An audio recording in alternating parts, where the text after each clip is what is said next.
नमस्कार दोस्तों, ACC preparation के यूट्यूब चैनल आपसे का स्वागत है। अब दोस्तों यूपी टेट की क्लासेस के बाद जैसा कि आपको पता है कि सी टेट का फॉर्म अप्लाई हो चुका है। आप सबने अप्लाई कर लिया होगा, जिसकी डेट 18 जून को थी। तो अब हम लोग आज से सी टेट के टॉपिक्स को समझेंगे और सी टेट में आज से हम लोग पर्यावरण की क्लासेस शुरू करेंगे। इसके बाद अगर समय मिलेगा तो हम आपको गणित भी पढ़ाने का प्रयास करेंगे। चलिए समय ना लेते हुए हम पॉइंट पे चर्चा थोड़ा कर लेते हैं, फिर अपने बिंदुओं पे हम शुरुआत करेंगे। देखिए, बात करते हैं पर्यावरण की। देखिए, सीटेट का सिंपल सा रूल है। इसमें भी 5 विषय आपको देखने को मिलेंगे। इसमें आपका हिंदी है, गणित है, अब उसके बाद संस्कृत या इंग्लिश में से कोई एक है, बाल विकास और पर्यावरण। ये प्राइमरी स्तर के पेपर हैं, जिसमें आपको 30 में से प्रत्येक 30 में से 15 प्रश्न पेडोलॉजी से मिलेंगे और 15 प्रश्न आपको एनसीईआरटी की बुक, फिर से आपको रिपीट कर दे रहे हैं, कोई भी विषय हो, एनसीईआरटी की बुक अगर आप फॉलो कर रहे हैं क्लास 3, 4, 5 की, आपका एक भी क्वेश्चन नहीं छूटेगा और अच्छे से आप मार्क्स लाएंगे। देखिए, यूपी टेट की बात करें, उसमें क्वेश्चन में कंट्राडिक्शन हो सकता है। अभी जो रिजल्ट आया है उसमें भी 3-4 क्वेश्चन गड़बड़ दिख रहे हैं, लेकिन सीटेट में ऐसा कुछ नहीं होता। वो सीधा सीधा फॉलो करता है एनसीईआरटी किताबों को। तो एनसीईआरटी किताब अगर आप देख पा रहे हैं तो आराम से आप कर लेंगे। कॉन्सेप्ट को समझिएगा आप ध्यान से। हम चाहे किसी भी विषय की बात करें, चाहे ईवीएस की, चाहे पर्यावरण की, और चाहे मैथ की, चाहे हिंदी की, इसकी बात करें तो 15 प्रश्न आपको दिखने को मिलेगा पेडोलॉजी से और 15 प्रश्न आपको मिलेगा एनसीईआरटी की किताबों से। देखिए, बात को समझिएगा। अगर आप ईवीएस 3, 4 और 5 कक्षा 3, 4, 5 की एनसीईआरटी किताबों को पढ़ लेते हैं, आपका 15 क्वेश्चन क्लियर हो जाएगा पूरी तरह से। एक भी क्वेश्चन बाहर से नहीं आता। ऐसा रेयर केसों में एक दो देखा गया है, उसको हम लोग अच्छे से कवर कर लेंगे। बाकी बचा 15 क्वेश्चन पेडोलॉजी से आता है। ऐसे ही प्रत्येक विषय में 15-15 करके, यानी कि 15-5-75 नंबर आपका साइकोलॉजी से आएगा और 75 नंबर आपका फैक्ट वाला आएगा।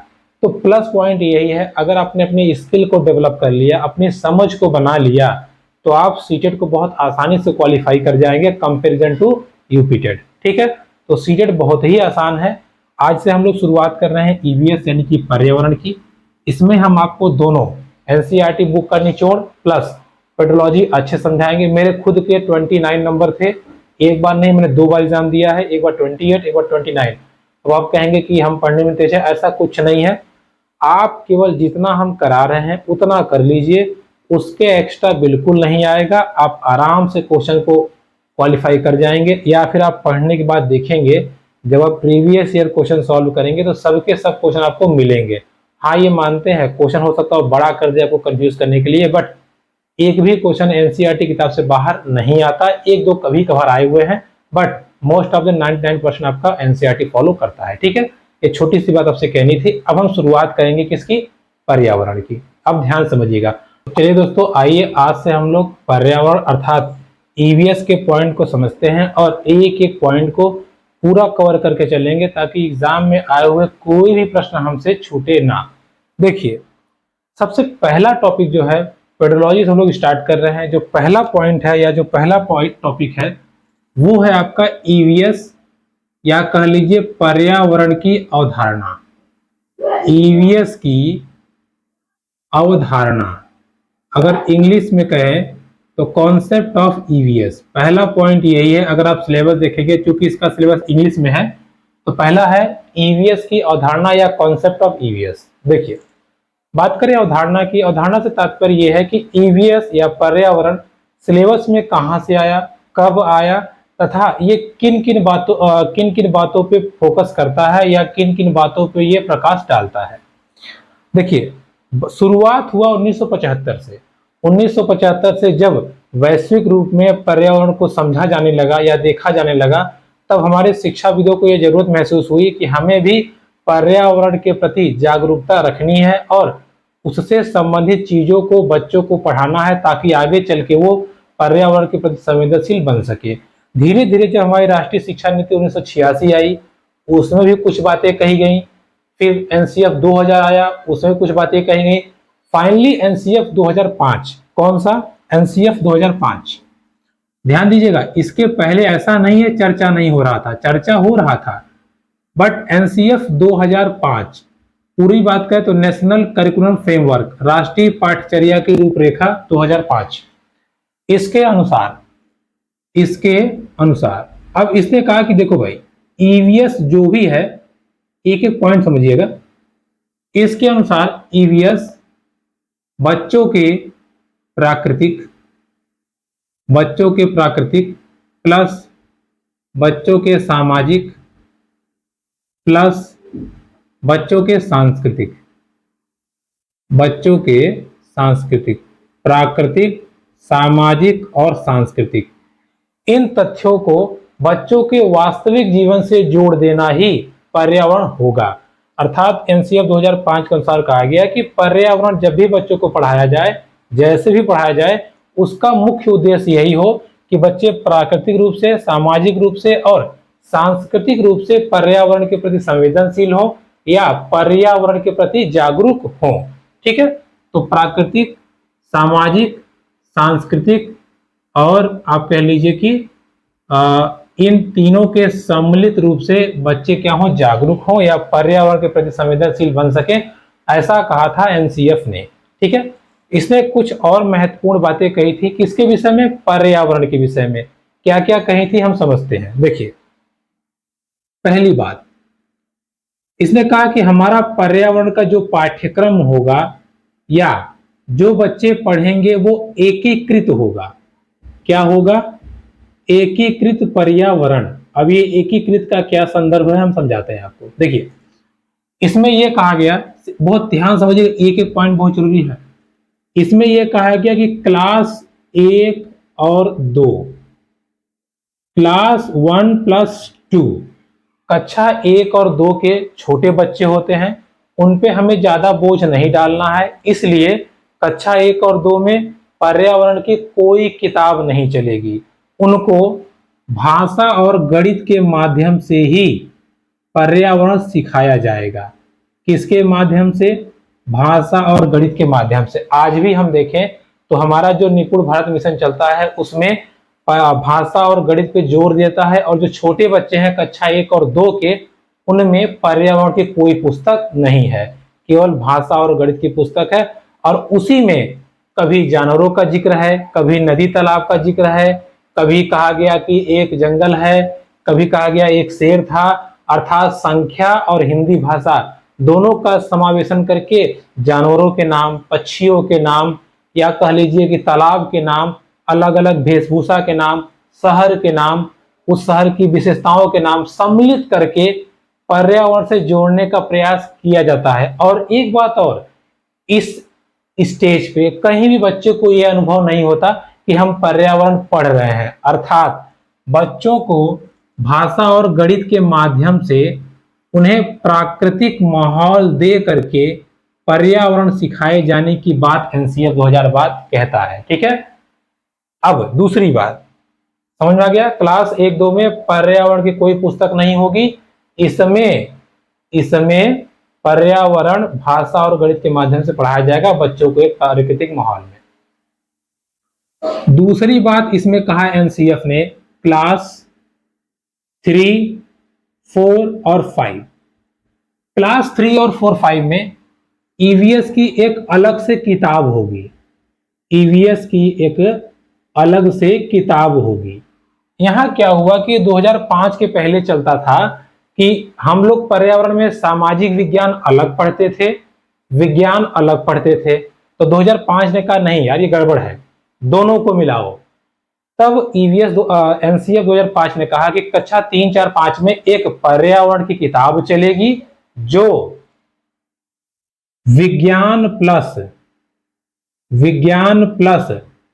सामाजिक विज्ञान का समावेशन रहेगा उसमें, या विज्ञान प्लस सामाजिक विज्ञान का समावेशन होके रहेगा। अर्थात एक अलग से किताब चलेगी जिसमें विज्ञान और सामाजिक विज्ञान को मुद्दों को रखा जाएगा। हमें अलग से सामाजिक विज्ञान और विज्ञान पढ़ने की जरूरत नहीं है। इसलिए आप क्लास 1, 2, 3, क्लास 3, 4, 5 में जाएंगे तो आपको हमारा परिवेश किताब मिलता है। बात क्लियर हुई। एनसीएफ 2005 ने कहा कि एकीकृत पर्यावरण चलेगा, जिसके अंतर्गत क्लास 1 और 2 में हम बच्चों को पर्यावरण की किताब नहीं देंगे, उन्हें पर्यावरण की जानकारी भाषा और गणित के माध्यम से दी जाएगी। और दूसरी बात उसने कही, क्लास 3, 4, 5 यानी कि 3 से 5 तक में पर्यावरण की एक अलग पुस्तक चलेगी जो कि सामाजिक विज्ञान और विज्ञान का समावेशन होगा, इसीलिए इसको कहा गया एकीकृत पर्यावरण। इसने कहा एनसीएफ 2005 ने। हम क्या पढ़ रहे हैं? अवधारणा, कैसे चीजें आई। आगे दूसरी बात इसमें कहा गया कि देखो भाई, जो भी पर्यावरण के पॉइंट्स रखे जाएंगे या जो भी पर्यावरण के फैक्ट रखे जाएंगे वो पूरी तरह से बाल केंद्रित होंगे। पर्यावरण के जितने फैक्ट होंगे उनका संबंध बच्चों के जीवन से होगा, वास्तविक जीवन से उनका जुड़ाव होगा, कहीं ना कहीं बच्चे उससे इंटरेक्ट कर रहे होंगे अथवा बच्चे के जीवन में उसका प्रभाव पड़ रहा होगा, और पूरी तरह से पूरा सिलेबस बच्चों पर ही या उनको सोच समझ के बनाया जाएगा। अर्थात पूरी की पूरी ईवीएस की जो पुस्तक है वो बच्चों के परिवेश को, उनके लेवल को, उनकी समझ के अनुसार बनाया जाएगा। अर्थात पूरी तरह से बाल केंद्रित शिक्षा की बात एनसीएफ ने कही थी। ओके, अगली बात,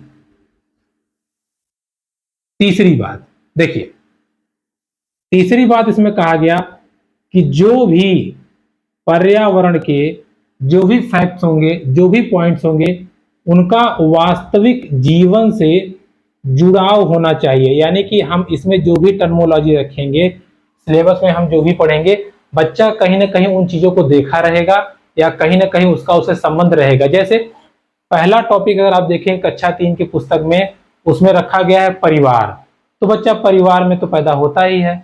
फिर छोटे छोटे जानवरों के बारे में बताया गया है, चिड़िया के बारे में बताया गया है, आसपास तालाब के बारे में बताया गया है।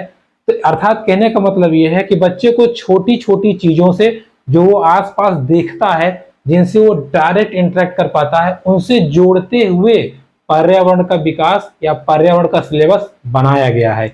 ये किसने कहा है? ये एनसीएफ ने कहा है। ठीक है, ऐसा नहीं है कि जैसे आया चलो बेटा पढ़ो ध्वनि प्रदूषण क्या है, तो ध्वनि प्रदूषण डायरेक्ट उसको नहीं बताया जाएगा, पहले उसको शोर शराबे के बारे में बताया जाएगा, कोई तेज से चिल्ला रहा है उसके बारे में बताया जाएगा, फिर जोड़ा जाएगा बताओ बेटा सोहन अगर तेज से चिल्ला रहा है तो तुम्हें क्या दिक्कत होगी, तो वो बोलेगा सर ये समस्याएं होंगी। अच्छा, सब लोग चिल्लाने लगे तो कहने का तात्पर्य यह है कि जो भी चीजें रखी गई हैं उनका वास्तविक जीवन से जुड़ाव है, तभी इस चीज सम्मिलित की गई है। एनसीएफ 2005 के अनुसार ये ईवीएस की अवधारणा के अंतर्गत आता है या कॉन्सेप्ट ऑफ ईवीएस है। आगे बात करें पॉइंट नंबर 4, इसमें बात कहा गया है हस्तपरक गतिविधियां। अब ये हस्तपरक गतिविधियां क्या है, जरा इसको समझिएगा। देखिए, इसमें ये बातें कही गई हैं कि देखो भाई, हर एक बच्चे को कुछ ऐसे प्रोजेक्ट या कुछ ऐसे पॉइंट रखो कि बच्चा करके सीखे। तो ईवीएस का उद्देश्य यह है या ईवीएस की पुस्तक का उद्देश्य है बच्चा करके सीखे। इसमें ऐसी ऐसी चीजें रखी गई हैं, ऐसे ऐसे सिलेबस बनाए गए हैं, प्रोजेक्ट दिए गए हैं कि पुस्तक के लास्ट में लिखा रहता है अगर आप यहाँ पे होते तो क्या करते। मतलब बच्चा सोचेगा कि मैं उसकी जगह होता तो क्या करता। अर्थात करके सीखने पे बल दिया गया है। या कहा जाएगा कि देखो बेटा अगर मैदान में कचरा है तो आप क्या करेंगे? सर सफाई करेंगे। चलो अच्छा करो, ठीक है। तो बच्चों को करके सीखने पे बल दिया गया है एनसीएफ 2005 के अनुसार। दूसरी बात, रटंत प्रणाली को खत्म किया गया है। ठीक है, रटंत पे जो जोर होता है उसको हटाया गया है। ठीक है, यानी कि रटंत प्रणाली से मुक्त रखा गया है बच्चे को, इसकी बात इसमें कही जाती है।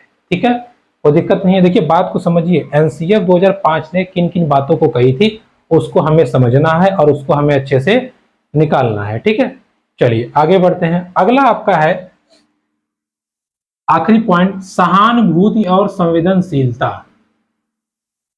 अब ये इसका क्या मतलब है समझिएगा, सहानुभूति और संवेदनशीलता। देखिए ईवीएस का प्रमुख उद्देश्य क्या है कि बच्चे सहानुभूति और संवेदनशीलता को सीखें। जैसे कि बच्चे जाति रूप से अलग ना हो, लैंगिक भेदभाव ना करें, जानवरों से वो प्रेम करें और पर्यावरण संरक्षण के विषय में बच्चे जानें और इसके प्रति वो हमेशा जागरूक रहें कि हमें पर्यावरण संरक्षण करना है, ये हमारी चीज है, इसका हमें नुकसान नहीं करना है। ठीक है, ये आप ध्यान रखिएगा। तो ये बातें हो गई कॉन्सेप्ट ऑफ ईवीएस की।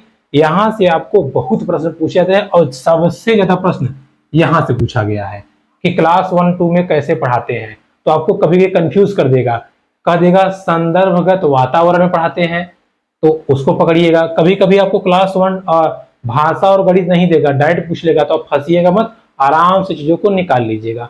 तो ये बात हुई कॉन्सेप्ट ऑफ ईवीएस या ईवीएस की अवधारणा की। ठीक है, आगे बढ़ते हैं और आगे के पॉइंट पे हम चर्चा करते हैं। देखिए अगला हमारा पॉइंट है, देखिए एक बात समझिए, है टॉपिक बिल्कुल छोटा सा और जो मुख्य है हमने आपको समझा दिया। अब आपकी स्किल के अनुसार क्वेश्चन बनेगा, आप आराम से कर सकते हैं। इसी टॉपिक को 4 दिन पढ़ाने से क्या मतलब है, कई कई यूट्यूबर हैं इसी टॉपिक को 2 घंटे पढ़ाएंगे, है कुछ मतलब नहीं है, पूरा यही, और इससे बाहर क्वेश्चन आया नहीं है, आप देख सकते हैं। ठीक है, मैंने जब आपको बाल विकास पढ़ाया था तो भी बताया था कि अगर क्वेश्चन बनेगा तो उससे बाहर नहीं बनेगा। हालांकि इस बार क्वेश्चन बना था हमारा किशोरावस्था पे ज्यादा, तो वो भी वही था, और यहाँ तो बुक से बाहर जाता ही नहीं है। तो आप इसको ध्यान रखिएगा, जो मैंने आज आपको टॉपिक पढ़ाया आप प्रीवियस ईयर पेपर देखिए, आपको क्वेश्चन मिलेगा ही मिलेगा 100%। चलिए, ईवीएस की अवधारणा या कॉन्सेप्ट ऑफ ईवीएस के बाद हमारा अगला पॉइंट है, इसी में है ईवीएस के क्षेत्र या स्कोप ऑफ ईवीएस। अब जरा समझिएगा इसका क्षेत्र क्या है। अरे क्षेत्र मतलब इलाका, सिंपल सी बात है।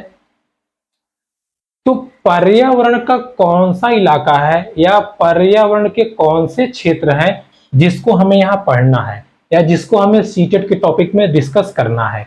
चलिए उन पे हम समझ बनाते हैं। देखिए एनसीएफ 2005 कहता है कि देखो पर्यावरण का प्रमुख उद्देश्य यही होगा कि एक बच्चे को हम स्थानीय से लेके वैश्विक स्तर तक जोड़ सकें, कुछ इस प्रकार से सिलेबस बनाया जाए।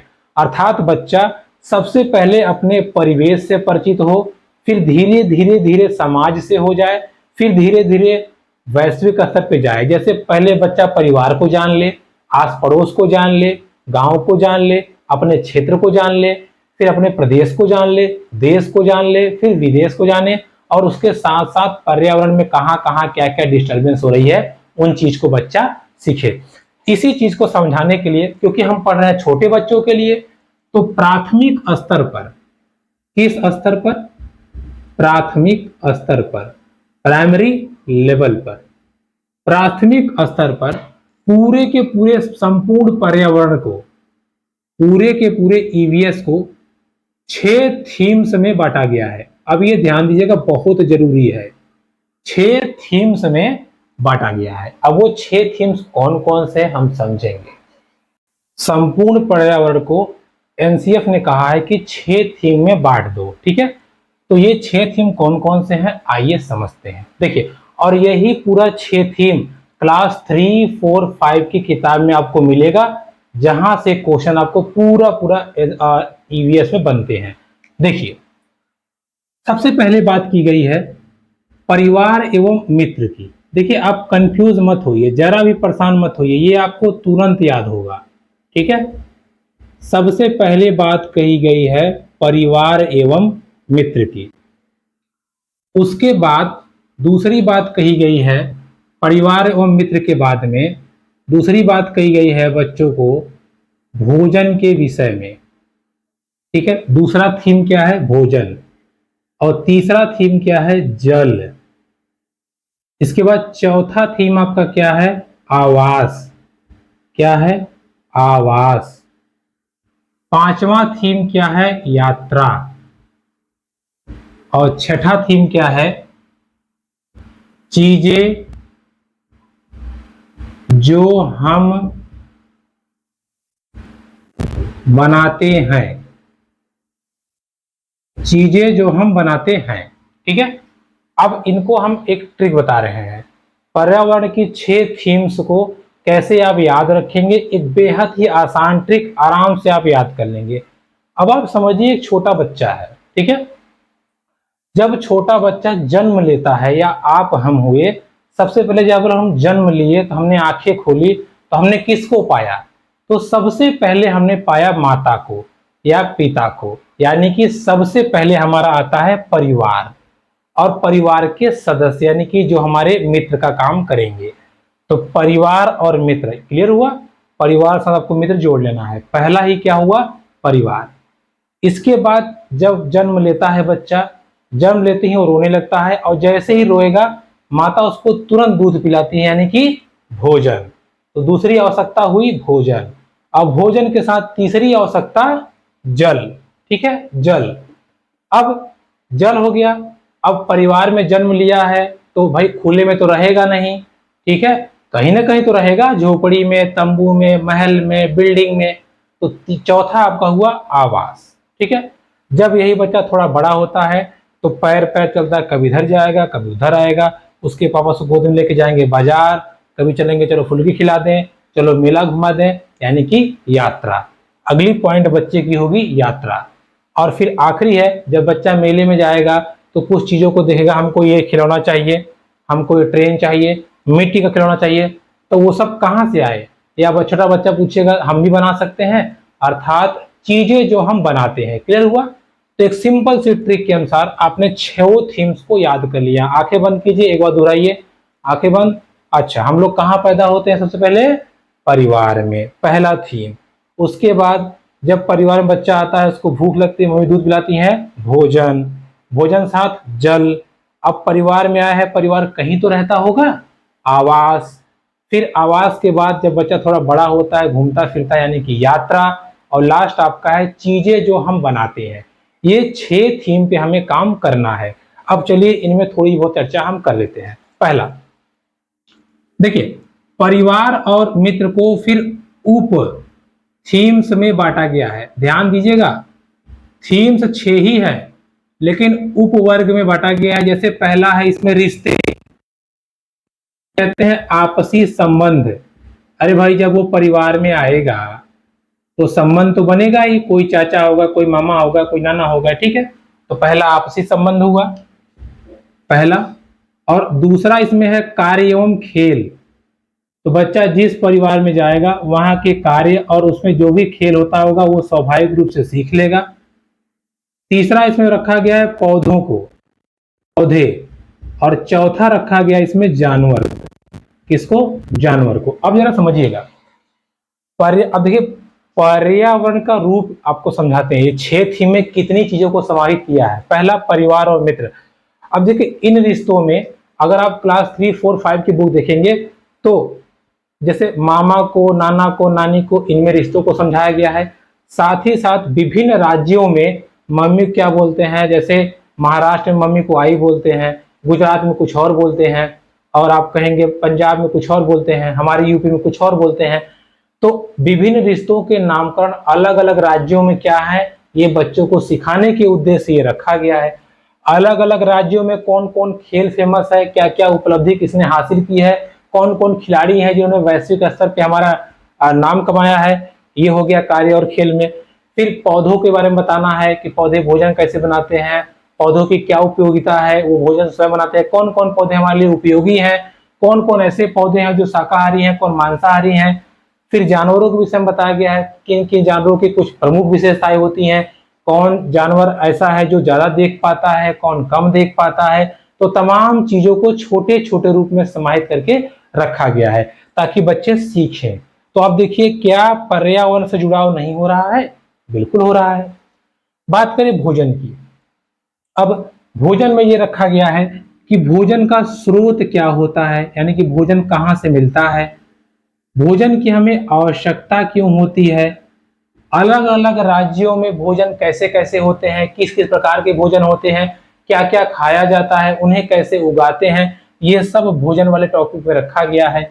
साथ ही साथ अगर हम भोजन न करें या भोजन समय पे ना लें तो उससे कौन कौन सी बीमारी हो सकती है, उसके क्या क्या उपचार होंगे, वो सब इसमें रखे गए हैं। तीसरी बात करें जल की, तो जल भी वही है, जल का क्या क्या स्रोत है, किस जगह पे कौन सा जल है। एक दो आपको नहर की बातें भी कही गई हैं, किस राज्य में जल की कमी है, किस राज्य में ऐसे लोग हैं जो पानी के लिए थोड़ा सा परेशान रहते हैं, कौन से राज्य ऐसे हैं जहां ज्यादा बारिश होती है, तो सबको छोटे छोटे टर्मोलॉजी में रखा गया है। जब हम चैप्टर पे आएंगे तो आपको रिलेट कराएंगे, देखिए किस थीम का हिस्सा है। ठीक है, तो ये हो गया। आवास के विषय में बात करें तो विभिन्न राज्यों में कैसे कैसे लोग रहते हैं, कहाँ बांस के घर रहते हैं, कहाँ पत्थर के घर है, कहाँ मिट्टी के घर है, कहाँ बर्फ के घर रहते हैं, हमारे यूपी में कौन सा घर रहता है, किस घर की क्या खासियत है, ठंडे प्रदेश में कैसे घर हैं, बरसात वाले इलाकों में कैसे घर हैं, इन सब को इसमें सम्मिलित किया गया है। तो क्या ये पर्यावरण का हिस्सा नहीं है? आगे आता है यात्रा।